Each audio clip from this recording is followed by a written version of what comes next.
Pero bueno, vamos a conversar un poquito, porque tenemos una nota en este mismo momento. Vamos a conectar con Ro Ferrer. Ella es activista, es dibujante, y vamos a hablar de su próxima presentación aquí en la ciudad de Mar del Plata. Ya la estamos viendo en imágenes radiantes, mirá, sonrientes. Mirá la carita de levantada un domingo temprano, porque lo sé, que está manija desde temprano la señora, feliz. Mirá, así se recibe un domingo a la mañana. ¿Cómo estás? Yo me levanto muy temprano siempre, tengo hijas adolescentes, así que olvídate que haya recuperado el sueño todavía. ¿Cómo están? Muchas gracias. Por favor, el gusto es nuestro. Está como si hubiera salido ella entonces anoche, no los pibes. Pero está mejor que nosotros. Si nos ven nosotros estamos peor, o sea.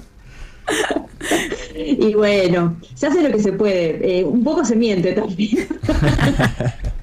Bueno, donde no se miente es en el arte. No, para nada. Y este arte que más allá del dibujo, de tus redes, ahora te saca y te lleva a los escenarios, te saca de tu lugar de confort después de tanto tiempo, de tanta trayectoria, no solo en Argentina, sino también en el exterior. ¿Y cómo se viene de Sarah Kay a Sarah Connor? Que son dos personajes muy particulares para nosotras las mujeres encima.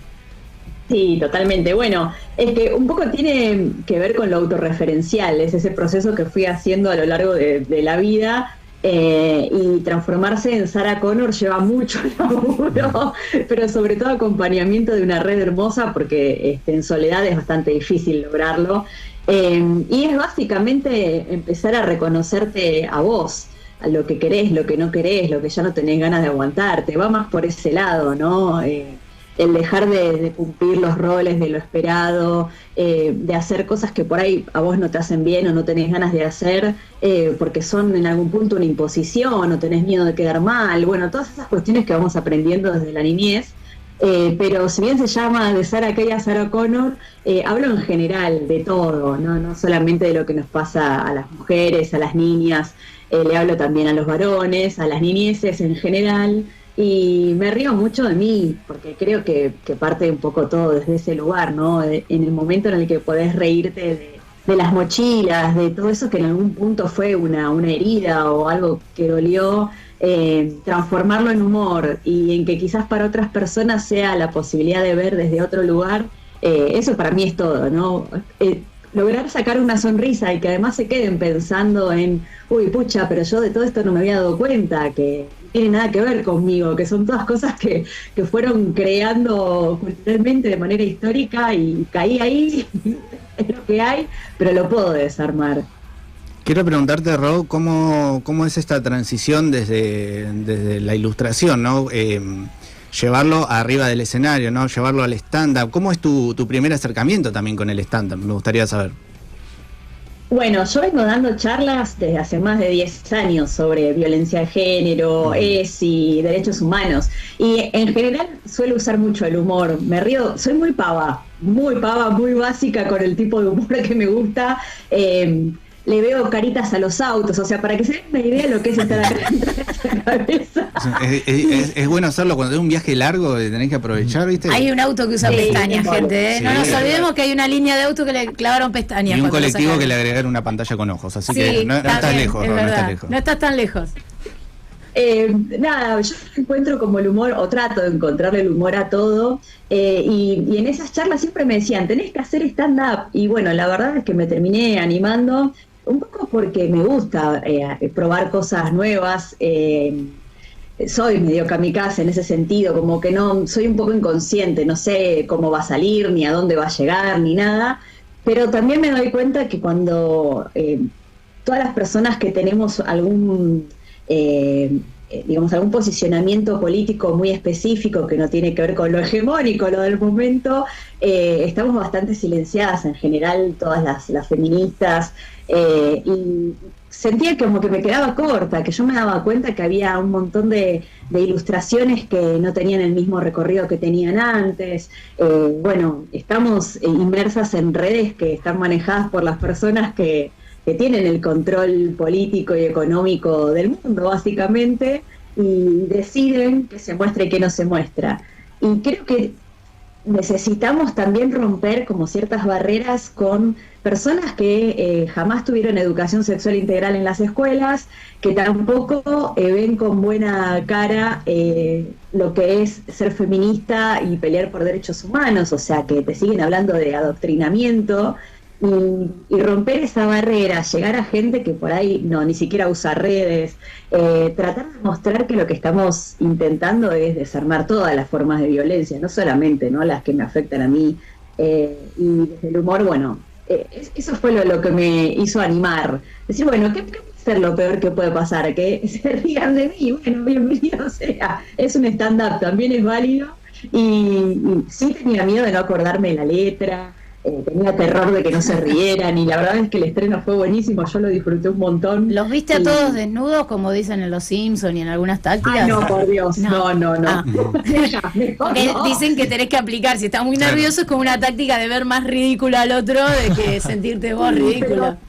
Sí, toda esa gente yo la quería ver. Me da miedo. Tengo miedo, nene.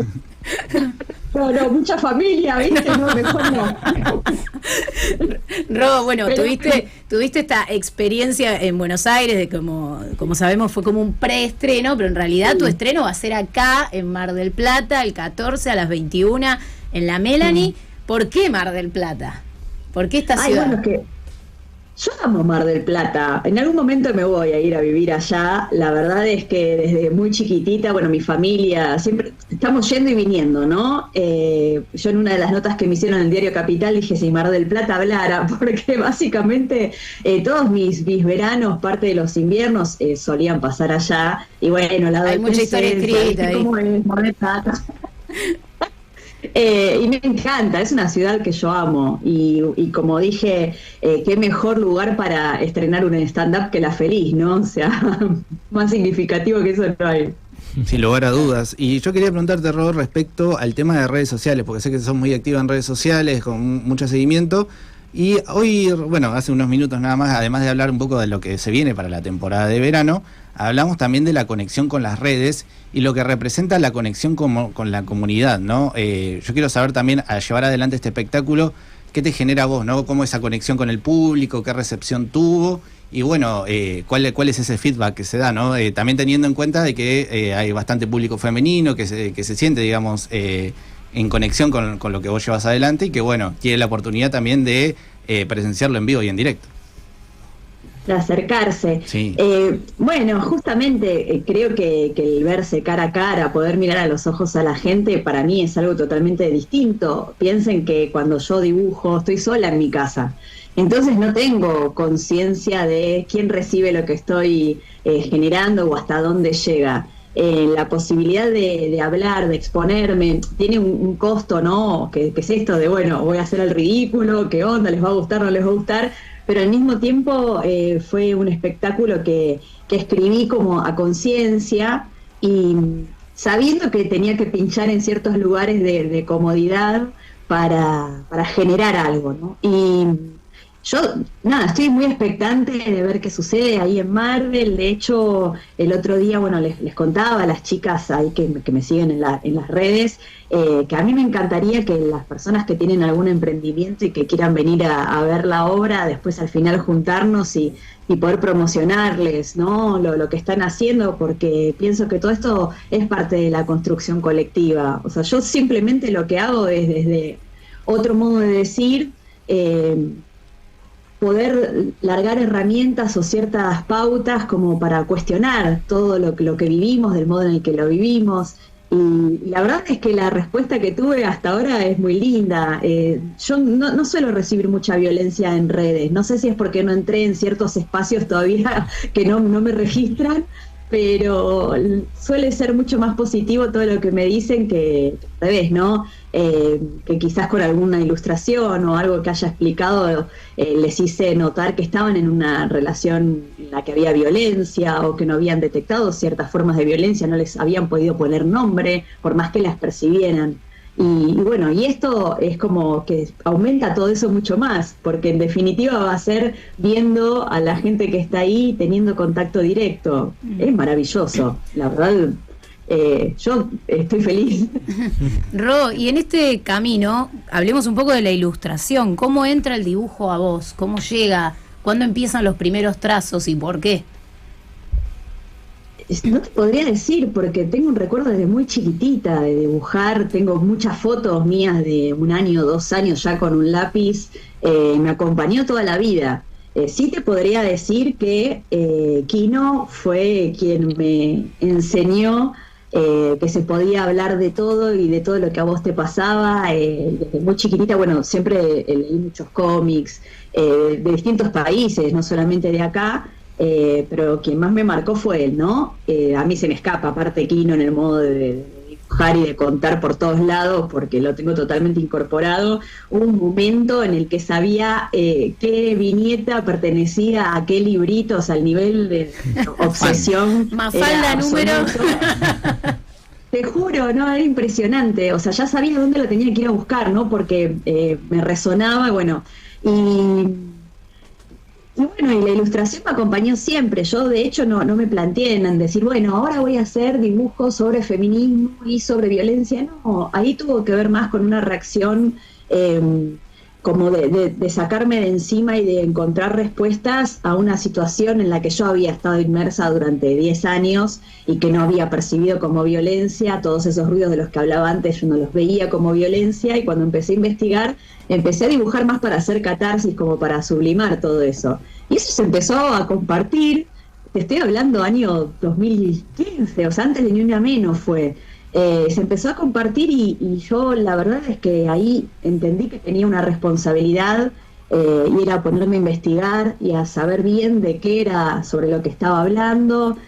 Sobre todo me metí mucho en reconocer la violencia simbólica, en saber cómo funciona para tratar de no reproducirla, porque entendí que era de lo que me tenía que correr, de lo que tenía que escaparme, ¿no? Esto de por ahí tomar luchas que no son las que yo estoy viviendo como mujer blanca de clase media trabajadora. Ahora, bueno, ya lo de clase media, olvídate, pero digo, en ese momento digo, no me puedo poner como, ay, soy la cara del feminismo afro y del feminismo popular, y ahora no, o sea, tenés que entender que no te podés apropiar de culturalmente de nada ni de otras luchas, sino prestar el lápiz, cuestionar esas cosas, pero saber dónde ubicarte y desde qué lugar hablar. Y eso fue uno de los mayores aprendizajes. Y el otro fue entender la interseccionalidad. Esto de que hay tantas realidades como personas en el mundo, ¿no? Como para simplificarlo. Que son tantas las variables que entrecruzan a cada persona, las distintas formas de violencia, de discriminación, pero no necesariamente todos vivimos las mismas ni de la misma manera. Y eso fue lo que más me fue abriendo la cabeza y hacerme entender que tenía una herramienta poderosa para comunicar, y que yo tenía que tratar de evitar de todos modos caer en cualquier forma de violencia. Porque si bien son estructurales y todas las personas las reproducimos, aprender a reconocerlas y a entenderlas evita que caigas en esa, ¿no? O por lo menos que te des cuenta más rápido si lo estás haciendo. Sin lugar a dudas, y sumado también a la cuota del humor, ¿no? Como una forma de canalizarlo, Sí. entenderlo de otra manera, no entenderlo desde el dolor, ¿no? Esto que hablas de las heridas y de los procesos, sino como algo complejo, sino decir, bueno, es cierto, esto pasa, sin embargo, a través de la risa, a través también un poquito de la reflexión, se puede asimilar de otra manera y, por supuesto, ir para adelante. Claro, totalmente. Yo voy a tirar una cosa sobre esta mesa, ya que hay muchachos y veníamos hablando de fútbol, que es algo que a las feministas, en esta cuestión de que mucha gente no entiende o entiende mal el término feminismo y la lucha que hay detrás del feminismo, como explicaba Ro y demás, es ese fanatismo culposo que tenemos muchas por Maradona. Por el Diego. Que el Diego nos emociona, que el Diego nos referencia, que nos lleva un montón de cosas. Vos hiciste un dibujito de corazones del Diego, de la gran foto del Diego con la pelota en la cabeza, reemplazándolo por alguien, por una lagrimita que lo abrazaba y los corazones alrededor, ¿no? ¿Cómo le explicamos eso? Sobre todo a los muchachos que nos miran y nos dicen, ustedes son muy feministas, pero el Diego. Bueno, lo que pasa es que son miradas como muy simplificadoras. Total. A mí me pasó el día que murió Diego, fue justo el día en contra de la violencia. Sí, total. Parecía que lo había escrito Capusotto. A propósito. Bueno, y yo me la pasé llorando, porque Sí. como me pasó cuando falleció Kino, o sea, para mí son personas personas, sobre todo Maradona, con un montón de contradicciones como tenemos todas las personas, o sea, quien no habite contradicciones no se está viendo básicamente, y digo, si bien fue un ídolo para mucha gente, dentro de los feminismos podemos ver todas esas caras, o sea, yo no justifico por ahí las violencias que él ejerció siendo un varón, Dios, porque encima lo transformaron en Dios, o sea, cómo vos podés manejar desde tu cabeza esa situación, ¿no? Yo me pongo ahí en ese lugar sin justificar, reitero, pero fue un tipo que se enfrentó al poder real todo el tiempo, defendiendo, nunca se olvidó de dónde vino. Yo veo ahora a todos los de la selección, y perdón, y si se enojan, no me importa. Que se enojen. Sarah Connor. Veo a todos los de la selección hoy en día, o a la mayoría, porque algunos siempre se han posicionado, que están re lejos de dónde nacieron y de quiénes son, incluso hasta de sus familias de pertenencia. El Diego jamás se fue de Fiorito, o sea, siempre lo tuvo ahí, siempre defendió al país, qué significaba ser argentino, si había alguna lucha en los, no sé, jubilados, docentes, estaba. Entonces, yo reivindico desde ese lugar, lo reivindico desde para mí es el mejor jugador de toda la historia, pero lejísimo, porque para mí todo eso también cuenta. ¿Qué hacía fuera de la cancha? Ahora, obviamente que hay un montón de cuestiones que tienen que ver con todas esas violencias machistas que él reproducía, pero que la reproducimos también todas las personas, no hay personas no machistas. O sea, después cuando vos vas aprendiendo a desarmar qué significa, te vas corriendo de esos lugares, pero aún así, yo trabajo de esto hace más de 10 años y a veces me encuentro pensando cosas o diciendo cosas que digo, flaca, no. Totalmente. Fíjate qué estás haciendo. Bueno, entonces, ¿qué explicación te puedo dar? Bueno, primero desde el amor, o sea, yo no estoy de acuerdo con el tema de las cancelaciones, yo creo que, no sé, cualquier persona tiene derecho a seguir escuchando a quien sea o viendo a quien sea, más allá de lo que esa persona haya hecho en su vida personal, sabiendo que eso es de esa manera.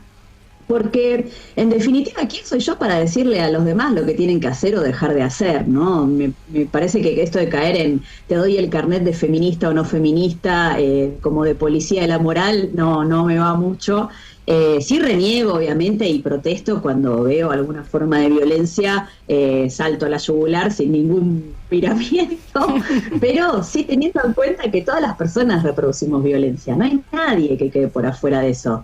Si crees que vos no, es porque no lo estás viendo, pero porque hay muchas formas de violencia que son sutiles que incluso no las reconocemos como violencias. Y si nuestra estructura mental, desde la violencia simbólica, es clasista, es racista, es misógina, etcétera, lo vas a reproducir incluso sin darte cuenta, porque es parte de esa estructura con la que fuimos criados y criadas. El feminismo no es lo mismo que el machismo, pero al revés, ni un extremo de la misma cosa. Es una reacción a una desigualdad que por siglos es estructural, es sistemática, es cultural. Y de hecho el nombre feminista se lo puso un varón en el momento en el que estaban todas las sufragistas para burlarse, ¿no? Como nos dicen feminazis, o sea, nadie murió por feminismo, o sea, todo lo contrario, suele ser un movimiento que más allá que o sea, es un movimiento, no es un partido político, no hay una referencia ni hay alguien que baje línea, sino que es un montón de gente pensando al mismo tiempo, a veces con coincidencias y a veces no, y está bien, porque si no, sí sería un régimen, básicamente, no un movimiento, y obviamente que en esas individualidades tenés un montón de diversidad, pero la realidad es que el feminismo siempre ha sido un movimiento pacifista, por más que el modo de manifestarse sea la protesta, la toma de la calle, la toma de una escuela y eso, pero en ningún momento se ataca a las personas físicas, ¿no? Creo que entender eso es importante y entender que peleamos para desarmar todas las violencias, también las que atañen a los varones, porque es una de las cosas sobre las que hablo, ¿no? en el show.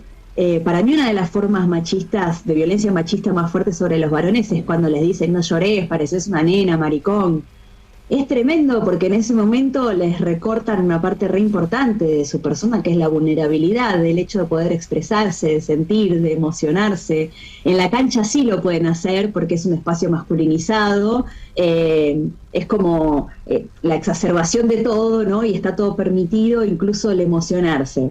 Pero después en todo lo que tiene que ver con, por ejemplo, un varón que se enamora está visto como un gil, como un domado, un pollerudo, sobre todo hablando de varones heterosexuales, ¿no? Claro. Y está bien visto que esté con un montón de minas, el ganador, el winner, pero se enamora y es un pavo. Entonces es muy difícil también construir vínculos iguales cuando a nosotras nos exigen que nos enamoremos y el deseo y la sexualidad están unidos a la maternidad y no al disfrute. O sea, son cosas muy opuestas. Y todo esto lo vamos aprendiendo desde la niñez. Bueno, eso es lo que estamos tratando de desarmar. Sacarle también las mochilas a los chabones que las tienen encima y no se dan cuenta.